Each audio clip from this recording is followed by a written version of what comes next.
Most gamers have probably at one point or another played the original Super Mario Bros., and most everyone considers it to be nothing less than a classic. The sequel, however, has very mixed opinions and a rather controversial story behind it, with two different versions of the game being released to different countries. So I've decided to give my own take on these games, and show you which one I believe is better. Now remember, this is solely my opinion. You can make your own if you want, but I'm making recommendations on my own judgment. So, without further ado, let's start Carlito N.S.P's double feature review of Super Mario Bros. 2, The Lost Levels vs. Doki Doki Panic. I guess I'll start off with a page out of K-Wing's book and brief you on the history for these games. As you all know, the original Super Mario Bros. Was an incredible success, so a sequel was immediately put into production and was released in 1986 in Japan. However, the game had two big criticisms to it. One, that it was way too hard, and two, that the game was way too similar to the first Super Mario Bros. Nintendo took at least one of these criticisms seriously, believing that us stupid Americans wouldn't be willing to buy such an incredibly difficult game. You know, and it's amazing because I just realized just now that North Korea is a lot larger than South Korea. I didn't know it was that large like that. This was prior to the releases of the incredibly difficult Punch-Out and Contra, both of which were immensely successful in the United States. So, during the time after the Japanese release, Nintendo decided to give us a different game, and that game was later decided to be Doki Doki Panic. Miyamoto worked on both Doki Doki and Mario, and certain aspects of the game were borrowed from the Mario games, so at this decision, Nintendo cosmetically changed the main characters, changed certain power-ups, and there you go. After more than 2 years of delay, we get our version of Super Mario Bros. 2. Most of you hardcore gamers already knew the gist of this story, and unless you're faking being a gamer or something, you probably didn't need to do any type of research on this story, unless, of course, to learn specific details. But anyway, this game has been treated to different opinions over the years, largely because people didn't accept this game as Super Mario Bros. 2. So now it's time for my take. So, let's get on to the main core of the review.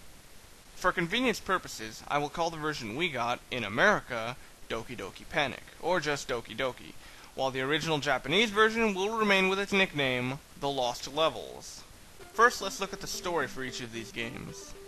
The Lost Levels appears to have the exact same story as the first Super Mario Bros., where Peach has been captured and raped by Bowser once again, and 7 decoy castles have been set up with multiple clone Bowsers.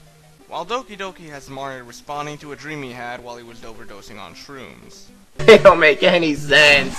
Yeah, neither one of these stories are very good or make any type of sense, so in my honest opinion, just make up your own. I like to pretend that in Doki Doki you're fighting terrorists. It fits with the Middle Eastern style enemies. Anyway, let's continue. The Lost Levels is a barely modified version of the original Super Mario Bros. Engine, with an added boost added to jumping off of enemies. Doki Doki, on the other hand, uses a completely different engine. Momentum and attack boosts don't appear to exist in this game. Rather, the characters always go at a certain speed, crushing the enemies to death has been replaced with tossing them at other enemies, and a new charge jump has been added. Some may call it stupid, I call it different, and this engine changes up a bit with each character, making each one different enough to make replaying a little different each time. Though I have to say that the play control can sometimes feel slippery for this game. Both The Lost Levels and Doki Doki are single-player games. The Lost Levels giving you the option to either play as Mario or Luigi, and Doki Doki giving you the option to either play as Mario, WeeGee, the Toad Master, as I like to call him, or Princess Peach. In The Lost Levels, Mario remains as he did in the previous game, almost exactly the same too, in jumping, running, stopping, and swimming. Luigi's a little different. He can jump about one body height higher than Mario, but his play control is hard as hell to master since he stops incredibly slow, both on the ground and in mid-air. The advantages with each of these characters doesn't appear to be too large, since I've only seen a few places where Luigi's jump comes in handy, and speed is never really the focus of most of these levels, so you won't really need to suddenly slow down too often. In Doki Doki Panic, Mario remains the standard character, having average strength, speed, and jumping ability. Coincidentally enough, WeeGee can still jump higher than Mario, but his play control is once again very erratic and a bit unpredictable. He's also a bit slower this time around. Toad, my personal favorite, is stronger and faster than every other character. However, his jumps are limited, so be prepared to use the charge jump frequently. And if you can beat the whole game as Toad, then I fucking salute you. Peach is probably the ideal nut muffin choice. She's a bit slow and weak and can't jump any higher than Mario, but she can float for an extended period of time, which is helpful in multiple areas. A very helpful advantage that Doki Doki Panic has over the Lost Levels is that you can change the characters between stages. While in the Lost Levels, you have to play the whole game as either Mario or WeeGee. The advantage with each character in each stage is incredibly obvious upon playing and can be useful for creating your own path in each level. Here, for example, in World 1-2, you can completely skip the cave section with WeeGee by using its charge jump and jumping with good timing.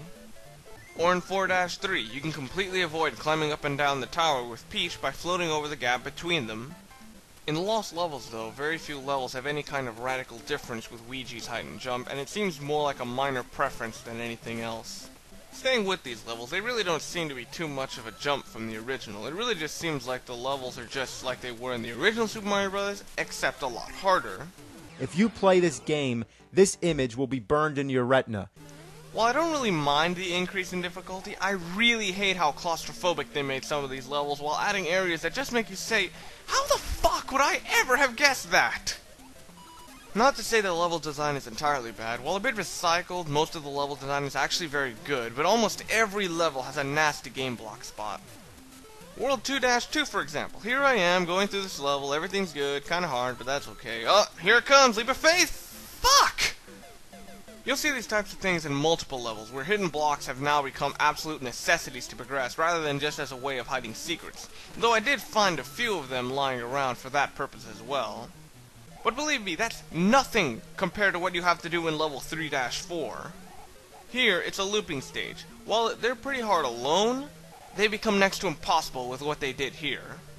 Normally, you just have to go through a specific path through all the branching platforms, but here they decided to make things even more cryptic. You have to find a specific location where there are a row of hidden blocks, go around them, and continue on through that. I couldn't figure this place out at all until I saw a guide on Game FAQs about it.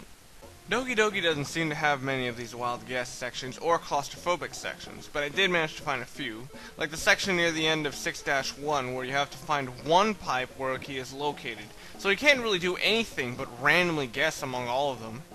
Most of the levels in this game, though, are actually a lot of fun. The only levels I found that had bad level design to them were 6-2, 6-3, and a few sections of the absolute last level.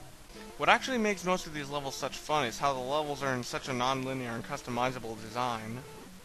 Rather than just being a straightforward left-to-right platformer, Doki Doki is much more of an adventure game with